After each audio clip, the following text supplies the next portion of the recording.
শিবির মনে সবাই কামড়াইছে।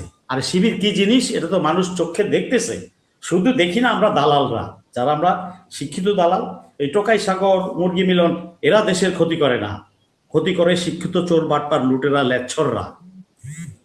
লজ্জা নাই এদের, বেশ্যার চেয়ে এরা অধম।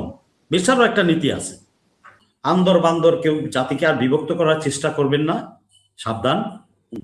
এবং এক জাতি এক দেশ, আমরা সামনের দিকে এগিয়ে যেতে চাই। ভোটাভুটি করবেন, যে পারবেন পারবেন, বাট জাতীয় ইস্যুগুলোতে জনগণের স্বার্থে কোনো বিভক্তি চাই না কোনো দল।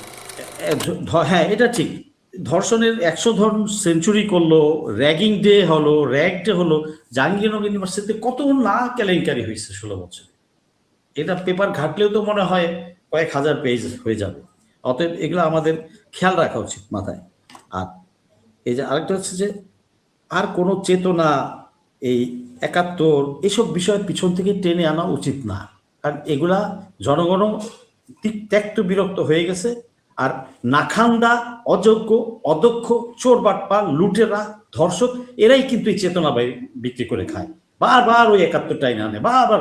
আরে ভাই, 71কে কে অস্বীকার করছে? কেউ অস্বীকার করে নেই। 71 আমার হৃদয়ে আছে, থাকবে। আমরা স্বাধীনতা পেয়েছি, এটা আমাদের গর্বের বিষয়, মুক্তিযুদ্ধ।